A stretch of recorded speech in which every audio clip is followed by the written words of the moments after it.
ओम शांति। आज हम रिवीजन करेंगे अव्यक्त मुरली 11 मई 1977 की मुरली है। संपन्न स्वरूप की निशानी, शुभ चिंतन और शुभ चिंतक। संपन्न स्वरूप की निशानी, शुभ चिंतन और शुभ चिंतक।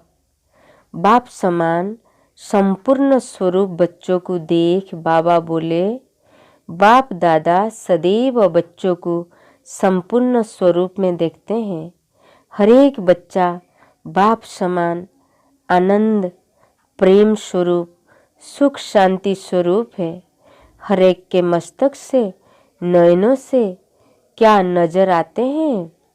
जो बाप के गुण है वही गुण बच्चों में नजर आते हैं। हर एक गुणों और शक्ति का भंडार है। अपने को भी सदैव ऐसे संपन्न समझकर चलते हो। संपन्न स्वरूप की निशानी सर्व आत्माओं को तो दो बात से दिखाई देगी। वह दो बातें कौन सी है? ऐसी संपन्न आत्मा सदैव स्वयं प्रति शुभ चिंतन में रहेगी और अन्य आत्माओं के प्रति शुभ चिंतक रहेगी। तो शुभ चिंतन और शुभ चिंतक यह दोनों ही निशानियाँ संपन्न आत्माओं में दिखाई देगी। संपन्न आत्मा के पास अशुभ चिंतन व व्यर्थ चिंतन स्वतः ही समाप्त हो जाता है, क्योंकि शुभ चिंतन का खजाना सत्य ज्ञान ऐसे आत्मा के पास बहुत होता है। जैसे रॉयल फैमिली, राज्य परिवार के बच्चे अशुभ चिंतन व व्यर्थ चिंतन के पत्थरों का व मिट्टी से नहीं खेलते। शुभ चिंतन के लिए कितना अथाह खजाना मिला है उसको जानते हो ना। अखूट खजाना है ना शुभ चिंतन अर्थात समर्थ संकल्प। तो समर्थ और व्यर्थ दोनों इकट्ठे नहीं रह सकते। अमृत वेले उठते और आंख खोलते ही क्या शुभ संकल्प व चिंतन करना है यह भी बाबा ने सुनाया है। जैसे अमृत वेले शक्तिशाली बाप के स्नेह सहित शुभ संकल्प करेंगे, ऐसा ही सारे दिन पर प्रभाव पड़ेगा, क्योंकि अमृत वेला आदिकाल का वेला है, स्वतः प्रधान समय है। बाप द्वारा बच्चों को विशेष वरदान व विशेष सहयोग का समय है। इसलिए अमृत वेले के पहले संकल्प का आधार सारे दिन की दिनचर्या पर होता है। जैसे गायन है, ब्रह्मा ने संकल्प से सृष्टि रची। संकल्प का इतना महत्व दिखाया हुआ है। ब्रह्मा आदिकाल में रचना रचते हैं, ऐसे तुम ब्राह्मण आदिकाल अर्थात अमृत वेले जैसा संकल्प करेंगे, ऐसा ही सारे दिन की दिनचर्या रूपी सृष्टि ऑटोमेटिकली स्वतः होती रहेगी। ब्राह्मणों का पहला संकल्प कौन सा है? उस समय कौन सी स्टेज होती है? बाप समान स्थिति में स्थित हो, मिलते हो ना। आंख खोलते कौन सा संकल्प आता है? बाप के सिवाय और कोई दिखाई देता है क्या? जब गुड मॉर्निंग करते हो तो बच्चा समझ बाप को गुड मॉर्निंग करते हो ना। तो बच्चा अर्थात मालिक और बाप भी बच्चों को क्या रेस्पॉन्ड देते हैं? बालक सो मालिक बच्चे, बाप के भी सिरताज बच्चे। तो पहला ही संकल्प समर्थ हुआ ना। पहली मुलाकात बाप से होती है और पहली मिलन में बाप हर रोज समान भव का वरदान देता है, जिससे सब वरदान समाये हुए होते हैं। जिसका आरंभ ही इतना महान, तो उनका सारा दिन कैसा होगा? व्यर्थ हो सकता है क्या? बाबा पूछ रहे। लेकिन ऐसी श्रेष्ठ मुलाकात सदा कौन कर सकता है?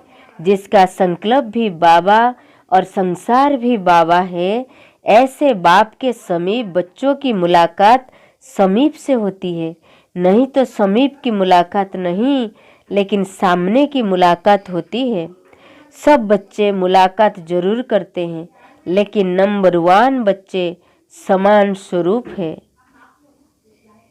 समीप अर्थात साथ का अनुभव करते हैं। साथ भी इतना जैसे कि दो नहीं लेकिन एक है।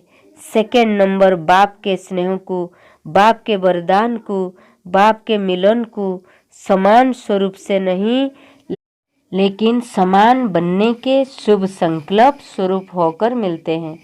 सम्मुख का अनुभव अर्थात बाप से सर्व प्राप्ति हो रही है, ऐसी अनुभूति करते हैं तो फर्स्ट नंबर समान बनकर मिलते, सेकंड नंबर समान बनने के संकल्प से मिलते हैं। तीसरे नंबर की तो बात ही नहीं पूछो। तीसरे नंबर वालों की लीला विचित्र होती है। अभी अभी बच्चा बन मिलेंगे और अभी अभी मांगने वाले बन जाएंगे। बहुरूपी होते हैं, कब किस रूप से मिलेंगे, कब किस रूप में, तो बच्चों में भी मिलन मनाने में नंबर बार हो जाते हैं। लेकिन जिनका संकल्प सदा श्रेष्ठ है अर्थात बाप के समान स्वरूप का मिलन है, उनका अमृत वेले का पहला संकल्प सारे दिन की दिनचर्या पर प्रभाव डालता है। ऐसी आत्माएं निरंतर शुभ चिंतन में सोते ही रहते हैं। सेकंड नंबर सोते नहीं रहते लेकिन बार बार अटेंशन रखने से शुभ चिंतन में रहते। तीसरा नंबर शुभ चिंतन और व्यर्थ चिंतन दोनों युद्ध में रहते। कब विजयी कब दिल शिकस्त हो जाते हैं। सदा शुभ चिंतन में रहो, उसका साधन सुनाया। आदिकाल का समर्थ संकल्प ऐसे शुभ चिंतन में रहने वाला सारे दिन में संबंध संपर्क में आई हुई आत्मा प्रति सदा शुभ चिंतक रहता है। किसी भी कोई आत्मा चाहे सत्वगुणी चाहे तमोगुणी संपर्क में आवे लेकिन सभी के प्रति शुभ चिंतक अर्थात अपकारी के ऊपर भी उपकार करने वाले। कभी किसी आत्मा के प्रति घृणा दृष्टि नहीं होंगी क्योंकि जानते हैं कि अज्ञान के वशीभूत है अर्थात बेसमझ बच्चा है। बेसमझ बच्चे के कोई भी कर्म पर घृणा नहीं होती और ही बच्चे के ऊपर रहम व स्नेह आएगा। ऐसा शुभ चिंतक सदैव अपने को विश्व परिवर्तक विश्व कल्याणकारी समझते हुए आत्माओं के ऊपर रहम दिल होने के कारण घृणा भाव नहीं लेकिन सदा शुभ भाव और भावना रखेंगे। इसी कारण सदा शुभ चिंतक होंगे। इसने ऐसा क्यों किया यह नहीं सोचेंगे लेकिन इस आत्मा का कल्याण कैसे हो वह सोचेंगे।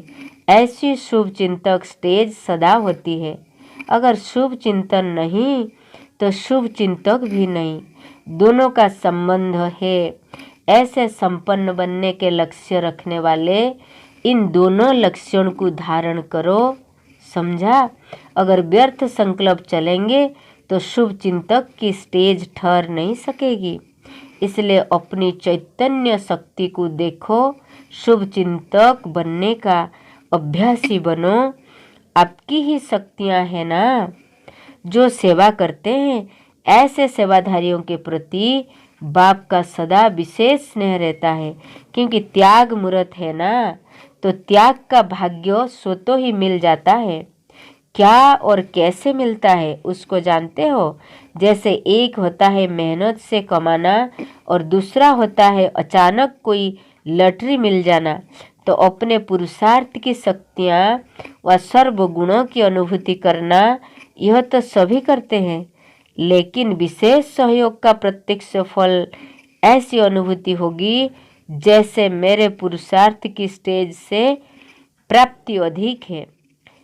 जिस अनुभूतियों के पुरुषार्थ का लक्ष्य बहुत समय से रखते आए वो अनुभूतियाँ ऐसे सहज और पावरफुल स्टेज की होगी जो न चाहते हुए मन से यही निकलेगा कि कमाल है बाबा की, मैंने जो सोचा भी नहीं कि ऐसे हो सकता है वो साकार में अनुभव कर रहे हैं।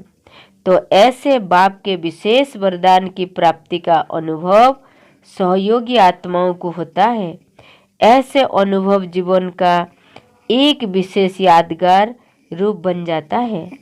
अच्छा, ऐसे बाप के सदा सहयोगी आत्माएं हर कदम से फॉलो फादर करते हुए बाप को प्रत्यक्ष करने वाले, सदा स्वयं की गुणों की प्राप्ति की लहरों में लहराते हर्षित रहने वाले, बाप के स्नेह में समाये हुए ऐसी समान आत्माओं को बाप दादा का याद, प्यार और नमस्ते।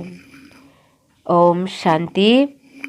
आज बाबा ने विशेष 3 प्रकार के बच्चे सुनाए कि एक तो नंबर 1 बच्चा समान स्वरूप में समीप रहेगा, अर्थात बाबा की साथ का अनुभव करेगा। साथी भी इतना जैसे कि 2 नहीं, लेकिन साथी एक ही है। और दूसरा नंबर का बच्चा सदा बाप के स्नेह को, बाप के वरदान को, बाप के मिलन को समान स्वरूप से नहीं, लेकिन समाधान बनने की शुभ इच्छा या संकल्प साथ रखकर फिर वरदान को कायम कर देते हैं। तो संपन्न स्वरूप की निशानी शुभ चिंतन और शुभ चिंतक, ये 2 प्रकार, शुभ चिंतन और शुभ चिंतक, ये 2 संपन्न स्वरूप की निशानी। और बाबा कैसे बच्चे देखे थे कि कोई बच्चे विचित्र भी है कि कभी बच्चा बन जाएंगे तो कभी भक्त बनकर मांगेंगे, बहुरूपी होते हैं। कब किस रूप में मिलेंगे, कब किस रूप में मिलेंगे, तो बच्चों में भी मिलन मनाने में नंबर बार हो जाते हैं। तो ऐसे बाबा से अव्यक्त मुरली का रूहियान माना गहरा अव्यक्त ज्ञान के पॉइंट्स को। ओम शांति। Have a good day. God bless you. Be ever healthy, wealthy and happy. This is all Shiv Baba's blessing. Om Shanti.